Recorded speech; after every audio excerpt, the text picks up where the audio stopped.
You are watching Grace Television.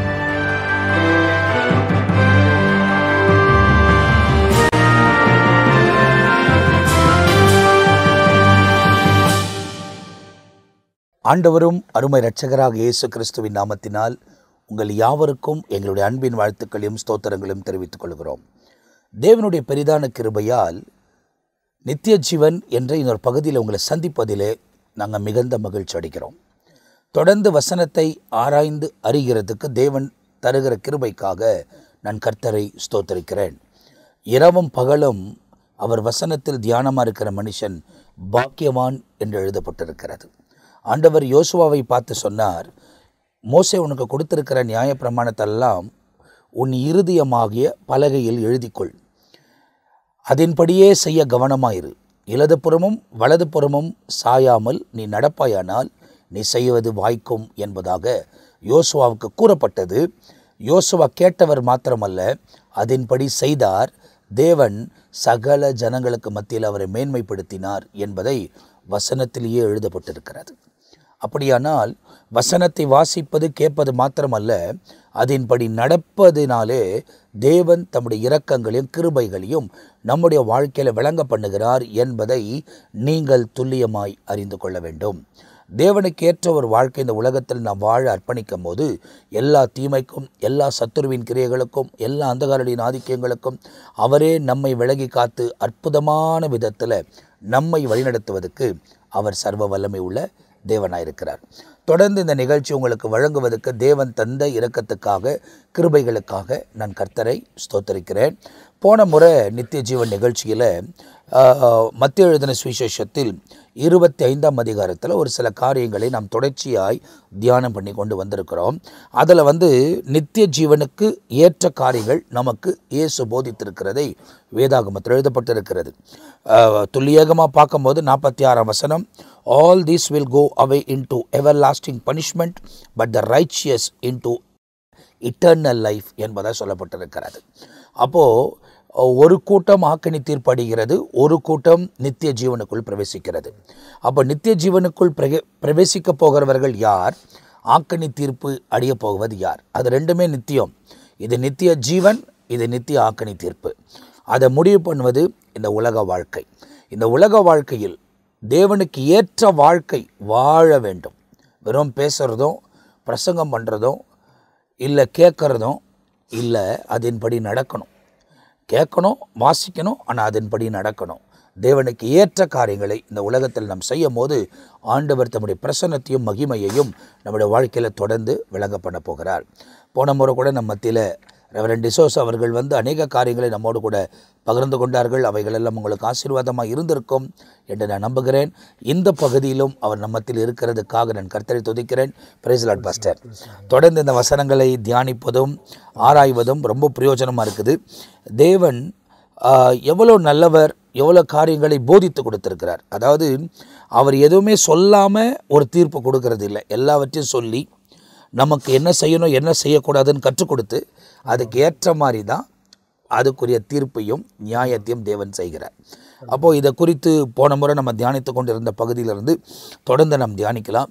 இன்றைக்கு ஆண்டவர் என்ன பேசுகிறார் என்பதை நாம் கவனிப்போம் பாஸ்டர். சரி, கடந்த நாட்களில் ஆண்டவருடைய பெரிதான கிருபையினால இந்த நித்திய வாழ்வு குறித்து நம்ம பார்த்து கொண்டு வருகிறோம். தொடர்ச்சியாக மறுபடியும் ஆண்டவருடைய நாமம் மகிமைப்படுவதாக எல்லோருக்கும் நாங்கள் ஸ்தோத்திரத்தை வணக்கத்தை தெரிவித்துக் கொள்கிறோம். விசேஷமாக இந்த நாளிலே அதே மத்தேயு சுவிசேஷம் 25ஆம் அதிகாரத்தில் கடைசி வசனம் 46ஆம் வசனம் சொல்லுகிறது, அந்தபடியே இவர்கள் நித்திய ஆக்கினை அடையவும் நீதிமான்களோ நித்திய ஜீவன் அடையவும் போவார்கள் என்று சொல்லி இந்த வசனம் சொல்கிறது. கடந்த வாரத்தில் நம்ம பார்த்தது போல 2 கூட்டமாய் ஆண்டவர் இந்த உலகத்தில் பிரிக்க போகிறார். அது சபைக்குள்ளேயும் 2 கூட்டம் பிரிய போது, உலகத்திலும் 2 கூட்டம் பிரிய போகிறது. ஆனால் விசேஷமாக இதில் ஒரு கூட்டத்தை நீதிமான் என்று சொல்லி ஆண்டவர் இந்த இடத்துல முத்திரையிடுறாரு.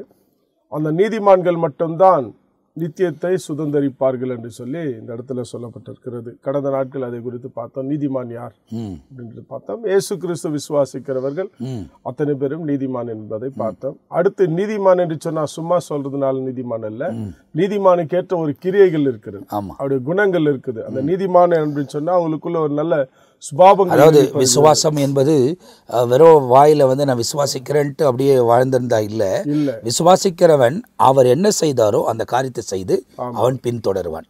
அப்ப அதுதான் ரொம்ப முக்கியமான விஷயம். ஆபிரகாமுடைய வாழ்க்கையை நம்ம அதுக்கு மையப்படுத்தி நம்ம ஒரு சில காரியங்களை பார்த்தா அவருடைய விசுவாசி கிரியைகள் இருந்துச்சு. ஆமா, அதான் யோவான்ல ஆண்டவர் சொல்றாரு, ஆபிரகாம் என்னை விசுவாசித்தார், அவனுடைய நல்ல விசுவாச கிரியைகளும் இருந்தது, ஆனா அந்த கிரியைகளை நீங்க செய்யலையே அப்படின்னு சொன்னார். அவர் என்னென்ன கிரியைகளை செய்தார் என்பதை கடந்த நாட்களில நம்ம பார்த்தோம். இப்போ தொடர்ச்சியாக இந்த பகுதியை நம்ம பார்க்கும் பொழுது ரொம்ப மிக முக்கியமானது இந்த பகுதியில் 32 வசனம் ரொம்ப அழகா சொல்லுகிறது. 31 வசனம் கடந்த வார்த்தையிலே நம்ம படித்தோம். அன்றியும் மனுஷகுமாரன் தமது மகிமை பொரிந்தவராய் சகல பரிசுத்த தூதரோடு கூட வரும் பொழுது தமது மகிமையுள்ள சிங்காசனத்தின் மேல் வீற்றிருப்பார். தேவன் ஜட்ஜியா வந்து சிங்காசனத்துல உட்கார்றாரு. அவர் தான் ஜட்ஜ்மெண்ட் கொடுக்கறதுக்காக அவர் தான் உட்கார்றாரு. அப்புறம் அவர் மகிமையுள்ள சிங்காசனத்துல ஜட்ஜியா உட்காரும் பொழுது பூமியில் இருக்கிற எல்லா சகல ஜனங்களும் அவருக்கு முன்னால் கூட்டி சேர்க்கப்படுகிறாங்க. அப்பொழுது சகல ஜனங்களும் அவருக்கு முன்பதாக சேர்க்கப்படுவார்கள். மெய்ப்பனானவன் செம்மறியாடுகளையும் வெள்ளாடுகளையும் வெவ்வேறாக பிரிக்கிறது போல அவர்களையும் அவர் பிரிப்பார். அப்படின்னா 2 குவாலிட்டியான மக்கள் அந்த இடத்துல வேறு பிரிக்கிறார். அது வெள்ளாடுக்கும் செம்மறியாடுக்கும் ஒப்பாக சொல்லப்பட்டிருக்கு. அது சபையும் குறிக்கலாம், உலகத்தையும் குறிக்கலாம் என்று சொன்னேன். அது மாதிரி ஆண்டவர் என்ன பண்றார், 2 பேரும் வெவ்வேறாக பிரிக்கிறார். சுருக்கமா சொன்னா வந்து வெளிச்சம் வந்தா இருள் தானா விலகி போயிடும். அதே போல தேவ பிரசனம் அந்த இடத்துல இருக்கும் பொழுது தேவனுடைய பிள்ளைகள் எல்லாம் ஒரு கூட்டமா நிற்பாங்க, தேவ பிள்ளைகள் இல்லாதவங்க ஒரு கூட்டமா கண்டிப்பா தனியா போயிடுவாங்க. அப்படியாவது துன்மார்க்கன் துரும்பா இருப்பாருங்கன்னு சொல்லிட்டு சொல்லப்பட்டு இருக்கிறது கர்த்தருடைய நாளில.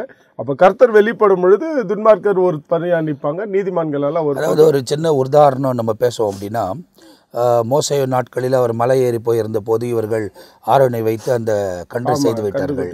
அப்போ அவர் கீழே வந்து கோவப்பட்டு உடனே சொல்றாரு, தேவன் கர்த்தர் பக்கம் நிக்கிறவங்க என் பக்கம் வாங்க, பாகால் பக்கம் நிக்கிறவங்க அப்படியே நில்லுங்கன்னு சொல்றாரு. கர்த்தர் பக்கம் நிக்கிறவங்க இருந்தாங்க, பாகால் பக்கமும் நிக்கிறவங்க இருந்தாங்க. கர்த்தர் பக்கம் நிக்கிறவங்க தப்பி வைக்கப்பட்டாங்க. பாகால் பக்கமாக நிற்கிறவங்கள பூமி தன் வாயை பிளந்து அவர்களை வாங்கி கொண்டது. அதாவது பூமி தன் வாயை திறந்ததுன்னா பூமி அப்படியே திறந்துருச்சு, அதுக்குள்ளே எல்லாம் விழுந்துட்டாங்க, அப்படியே மூடிடுச்சு. அப்போ வாங்கி கொண்டது அப்படின்றத பார்க்குறோம். அவங்களுக்கு அங்கேயே தீர்ப்பு உண்டாயிருக்குது. அப்போ ஏற்கனவே நமக்கு முன் உதாரணமாக நிறைய தீர்ப்புகள் கொடுக்கப்பட்டிருக்கு. அப்போ கடைசி நாட்களில் அப்படிதான் ஒரு சம்பவம் நடக்க போகுது. பிரிக்கிறார் அந்த இடத்துல வந்து பிரிக்க வேண்டிய ஒரு காலகட்டம் இருக்கிறது. அப்ப ஏன் ஆண்டவர் என்ன இந்த கூட்டத்தை வைக்கல, அந்த கூட்டத்தில் அங்க பேச முடியாது, சொல்ல முடியாது, அங்க பேச முடியாது. ஏன்னா அங்க ஜட்ஜ்மெண்ட்னு வரும் பொழுது யாருமே ஜட்ஜி இப்போ வந்து ஆண்டவர் வந்து நம்மளுக்கு பரிந்து பேசுறாரு அப்படின்னு பைபிள் சொல்லுது. நம்ம ஒவ்வொருவரும் தவறு செய்தாலும் சரி அவர் நம்மளுக்காக பரிந்து பேசி அவங்களுக்காக நான் ரத்தத்தை சிந்தி இருக்கிறேன், என் பிள்ளைகளை காப்பாத்துன்னு அப்படின்னு பரிந்து பேசுகிறதாக வேதம் சொல்லுகிறது. ஆனா அப்போ வந்து ஆண்டவர் வந்து ஜட்ஜா உட்காருவார். அவர் தீர்ப்பு அவர் கரெக்டா கொடுக்கணும். பரிந்து பேச மாட்டாரு, இறக்கப்பட மாட்டாரு, பட்சபாகம் பார்க்க மாட்டாரு. அவர் என்ன தீர்ப்போ அதை செய்வார்.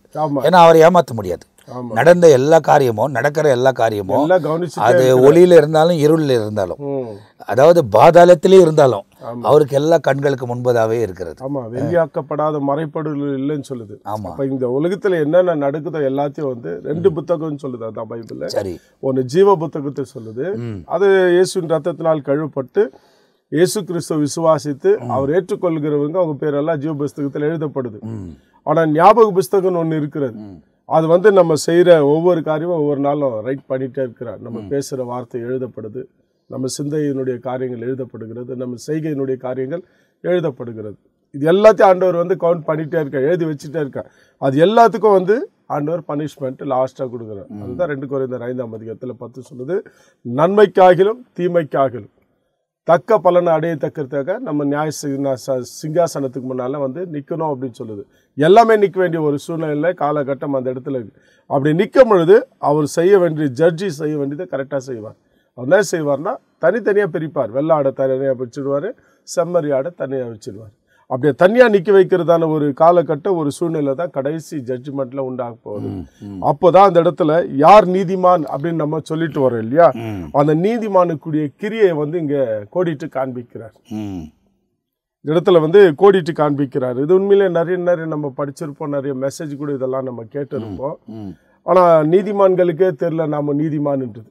இந்த சமூகத்துல அவங்களுக்கு கேட்குறாங்க, என்ன ஆண்டவரே நாங்க என்ன செய்துட்டோம் அப்படின்னு சொல்றாங்க. ஆனால் இவங்க செய்திருக்கிறாங்க. நீதிமானுக்குரிய கிரியை இவங்ககிட்ட இருந்திருக்கிறது, விசுவாசத்துக்குரிய கிரியை இவங்ககிட்ட இருந்திருக்கிறது.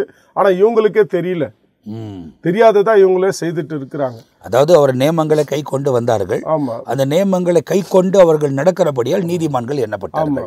அப்ப நீதிமான்கள் தன்னை நீதியாய் காண்பிக்க மாட்டார்கள். அதாவது அவங்களுக்கு என்ன அப்படின்னா அலட்டிக்க மாட்டாங்க. ஆமா, தன்னை ரொம்ப வெளியே காமிக்கணும். ஏன்னா எல்லாத்திலும் தேவனே காமிப்பாங்க. அதனால அதை குறித்து அவங்களுக்கு அக்கறையும் இல்லை, கவலையும் இல்லை. ஏன்னா எல்லாமே கர்த்தர் செய்கிறார், ஆண்டவர் போஷிக்கிறார், ஆண்டவர் நடத்துகிறார். அதுக்கு ஏற்ற மாதிரி தான் அவங்க வாழ்க்கையை வாழுறாங்க. ஆனா அவங்க வாழ்ந்து இருக்கிறாங்க. அதாவது விசுவாசத்தினால நீதிமான் பிழைப்பான். அது அந்த விசுவாசம் தான், அந்த விசுவாசத்துக்குள்ளே ஜீவனை வச்சிருக்கிறார். சரி, பிழைப்பை அங்கே வச்சிருக்கிறார். அப்ப இந்த இடத்துல பாத்தீங்கன்னா 37 வசனத்துல அவங்களே கேட்கிறாங்க ஆண்டவர் இடத்துல. அப்பொழுது நீதிமான்கள் அவருக்கு பிரதித்திரமாக, ஆண்டவரே, நாங்கள் எப்பொழுது உம்மை பசியுள்ளவராய் கண்டு உமக்கு போஜனம் கொடுத்தோம், எப்பொழுது உம்மை தாகமுள்ளவராய் கண்டு உமக்கு தாகத்தை தீர்த்தோம், எப்பொழுது உம்மை அந்நியராக கண்டு உம்மை சேர்த்து கொண்டோம், எப்பொழுது உம்மை வஸ்திரம் இல்லாதவர்கள் கண்டு உமக்கு வஸ்திரம் கொடுத்தோம், எப்பொழுது உம்மை வியாதி உள்ளவர்களாய் காவலில் இருக்கிறவங்க கண்டு உமக்கு இடத்துல வந்தோம் என்பார்கள். ரொம்ப அழகா இவங்களுக்கே டவுட் இது. அதான், ஏன்னா அவங்க ஏற்கனவே இயேசு அதை சொல்றாரு, ஏன் இவங்களை நீதிமானா பிரிச்ச அப்படின்றத ஒருவேளை அங்க தள்ளப்பட போகிற, அதாவது ஆக்கணி தீர்ப்பு அடிய போகிற, இல்ல பிரித்து எடுக்கப்படுகிற வேலையில வெள்ளை ஆட்டுகளாய் அவர் தள்ளப்பட போகிற அவர்களுக்கு இது தெரியணும். ஏன்னா இவங்களை ஏன் பிரித்து எடுக்கிறேன் அப்படின்றது. அப்போ அதை சொல்கிறார். அதாவது நான் பசியாக இருந்த போது நீங்கள் எங்களுக்கு உணவை தந்தீங்க அப்படின்றத ஆரம்பிக்கிறாரு. அப்போ அதை இவங்களே ரெக்கக்னைஸ் பண்ணாது இருக்கிறாங்க. ஆமாம், இவங்களுக்கே தெரியல, இவங்களே நல்ல கிரியைகளை செஞ்சிருக்கிறாங்க. இப்போ தெய்வம் எப்படி இருக்கிறாருன்னா பூர்ண சர்க்குணராக இருக்கிறார், பூர்ண இரக்கமுள்ளவராக இருக்கிறார், பூர்ண தயவுள்ளவராக, பூர்ண அன்புள்ளவராக. தெய்வம் எப்படி இருக்கிறாரோ அதே போல பூர்ண சர்க்குணராக இவங்க செயல்படுறாங்க. விசுவாச மார்க்கத்தார் அப்படிதான் செய்வாங்க. இப்போ நிறைய நேரத்தில் பார்த்தீங்கன்னாக்கா ரொம்ப எக்ஸால்ட் ஆகிட்டாங்களா ஒரு விசுவாசியம், ஒரு பரிசுத்தம்னா தன்கிட்ட எல்லாமே ஆசீர்வாதம் நிறைய இருந்துச்சுன்னா என்ன பண்ணுவாங்களா, நம்மள இருந்த பிரதர் வச்சுங்க என்ன சாப்பிடுங்க அப்படின்னு சொல்லுவாங்க. அது வேற. ஆனால் இவங்ககிட்ட இல்லாத பட்சத்தில் கூட தூக்கி கொடுத்துருப்பாங்க நிறைய காரியங்கள்.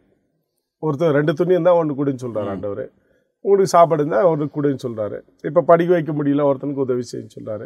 இப்போ காவலில் இருக்கிறோட போய் பாருன்னு சொல்கிறாரு, வியாதியாக இருக்கணும் போய் விசாரின்னு சொல்கிறாரு. இதெல்லாம் இவங்க அறியாமலே இதெல்லாம் செய்திருக்கிறாங்க, அறியாமலே செய்திருக்கிறாங்க. ஏன்னா பைபிளில் சொல்லுது, அந்நியரை உபசரிக்க மறக்காதீங்க, இதனால சில தேவதூதர்களே உபசரித்திருக்கு. ஆமாம் ஆமாம். ஆதியாக 18ஆம் அதிகாரத்தில் ஆபிரகாமுக்கே தெரியாது கர்த்தரானவர் தங்கிட்ட வராரு, 2 தூதர்கள் வராங்கன்னு அவருக்கே தெரியாது.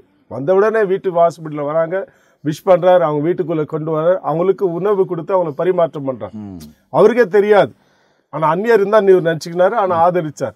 ஆனா அவருக்கு கர்த்தர் அப்படின்றது தான் அதுக்கு பின்னாலதான் தெரியுது. சரி, அப்ப அது போலதான் இந்த இடத்துல அவங்க நீதிமான்கள் செய்திருக்கிறாங்க. ஓ சரி.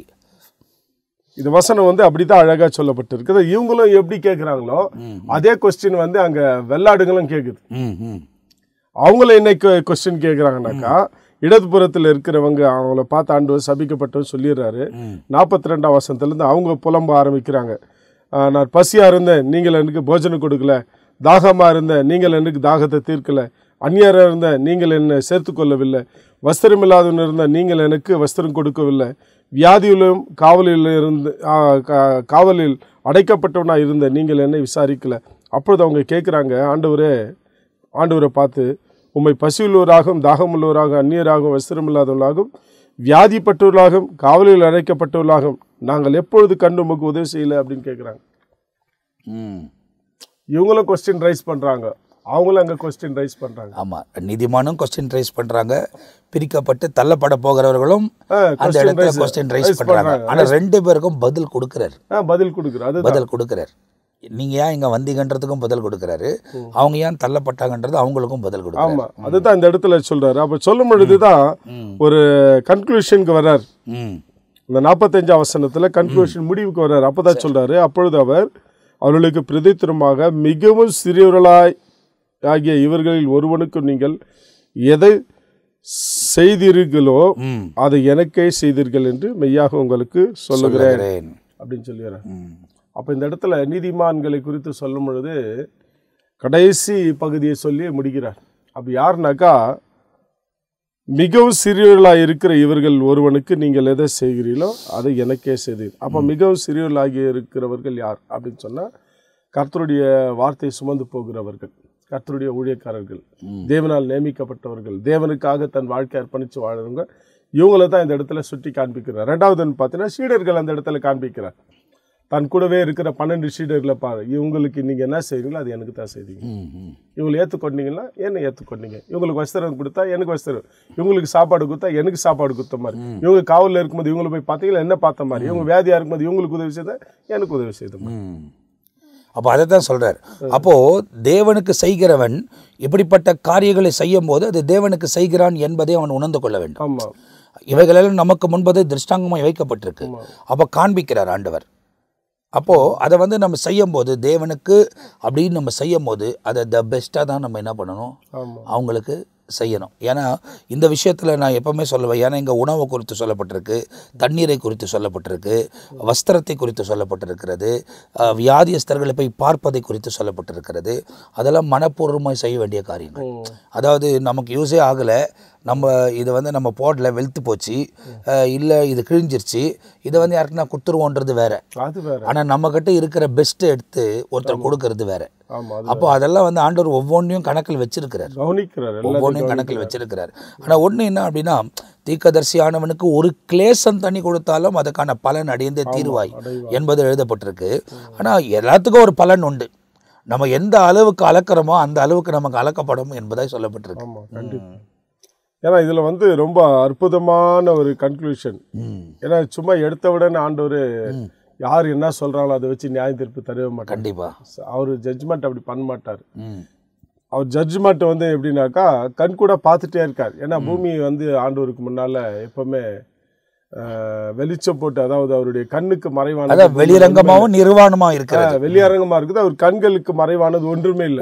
அவர் எல்லாமே கவனிச்சுட்டே இருக்கிறார்.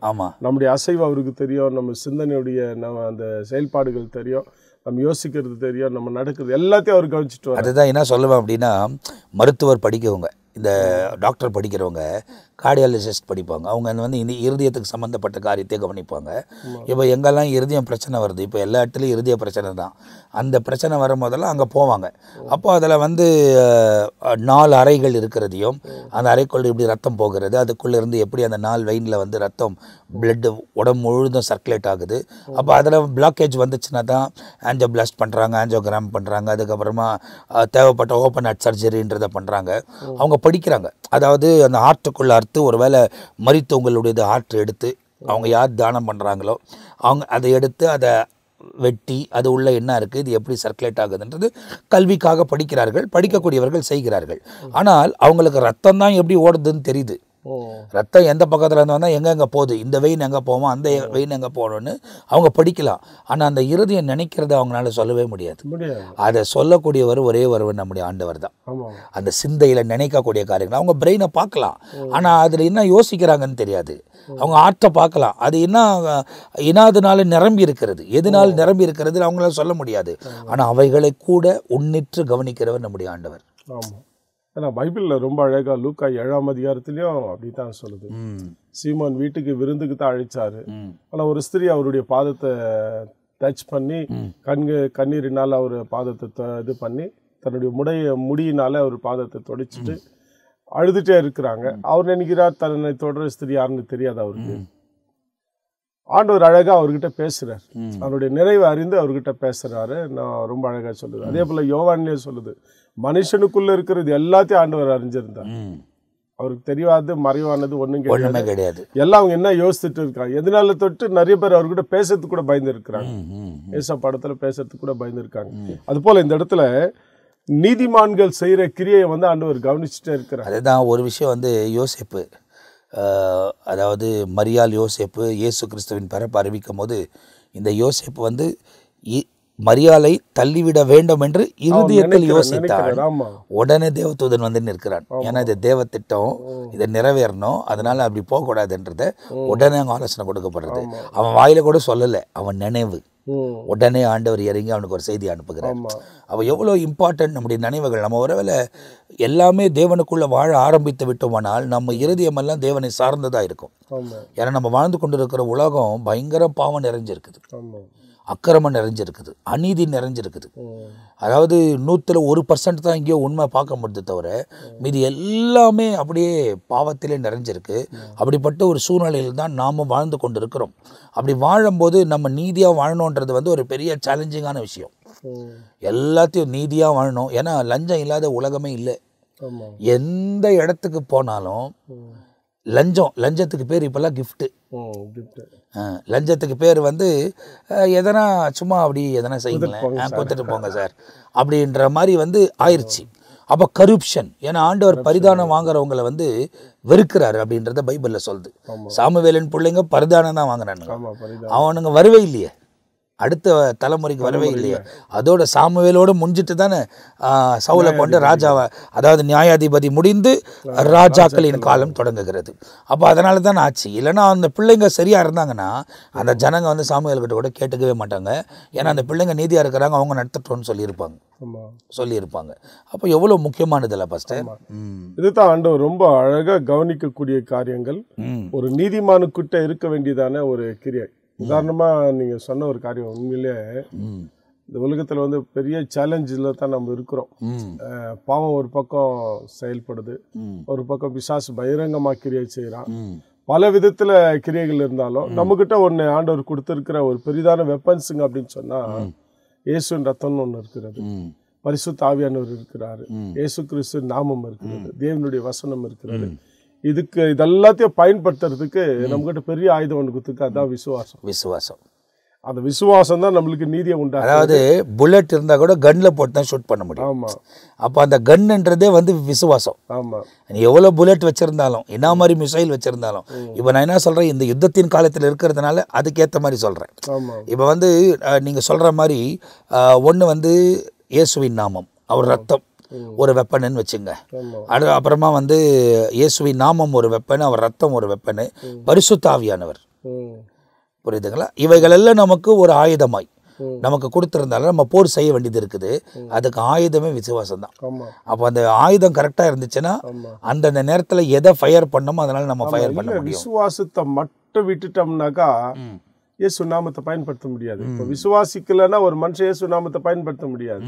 விசுவாசிக்காத ஒரு மனுஷன் என்னதான் இயேசு ரத்தத்துல வல்லம் இருக்குதுன்னு தெரிஞ்சாலும் விசுவாசம் இருந்தா தான் அந்த ரத்தத்தை பயன்படுத்த முடியும். கண்டிப்பா. இப்ப பரிசுத்த ஆவியினர் கூட இருக்கிறாருன்னு, அப்ப விசுவாசிக்கிற வந்து ஆவியில நிரம்பி ஜெபம் பண்ண முடியும். கண்டிப்பா. விசுவாசிக்கிற வந்து ஆவியானவரை துணை கொண்டு காரியங்களை சாதிக்க முடியும். கண்டிப்பா. அப்ப விசுவாசமே இல்லைனாக்கா ஒண்ணுமே பண்ணவே முடியாது.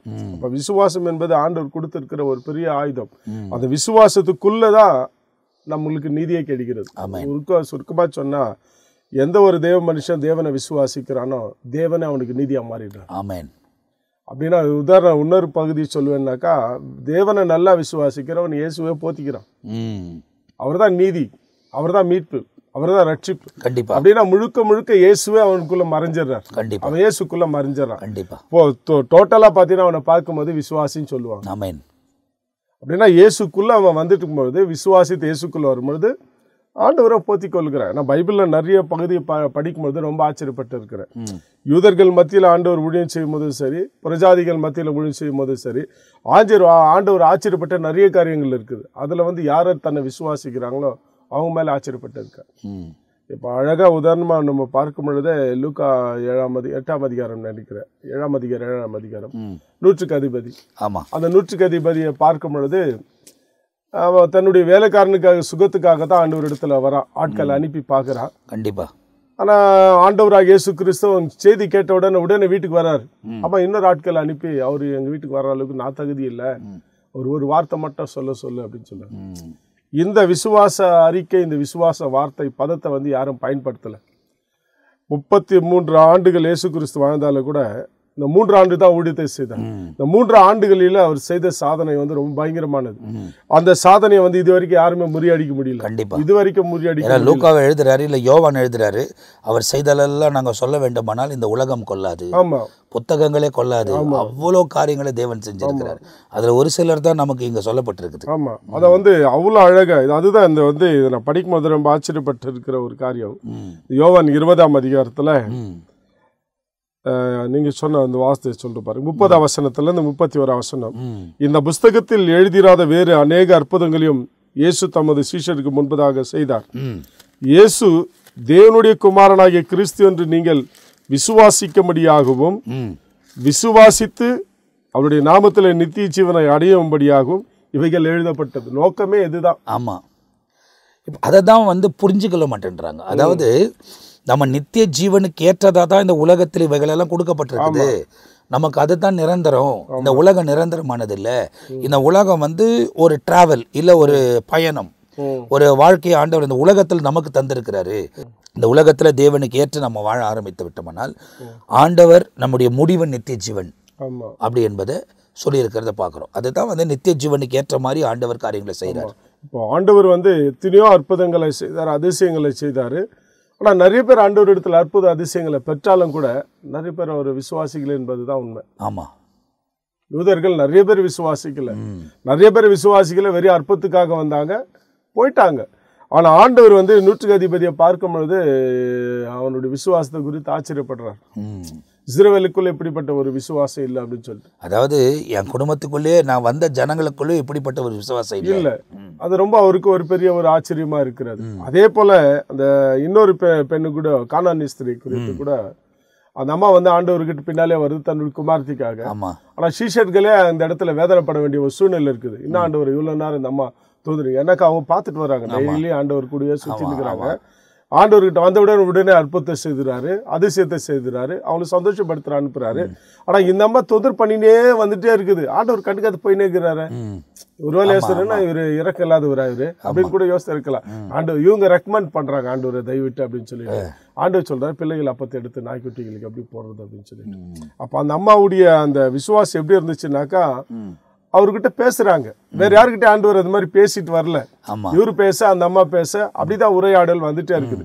அந்த அம்மா, ஆமா ஆண்டவரே, நாய் தான் ஆண்டவரே, நாய்கள் கூட மேலேருந்து பிள்ளைங்க சாப்பிடுறது, அது நாய்கள் எடுத்து சாப்பிடுமே, அது மாதிரி. அப்படின்னா ஆசீர்வாதம், வாக்குத்தத்தம், நன்மைகள் எல்லாம் இஸ்ரவேலருக்கு தான். ஆமா, அவங்களுக்கு தான் சொத்து சொந்தம் எல்லாம் உண்மைதான். ஆனா நான் கூட அந்த லிஸ்ட்ல வரேன்.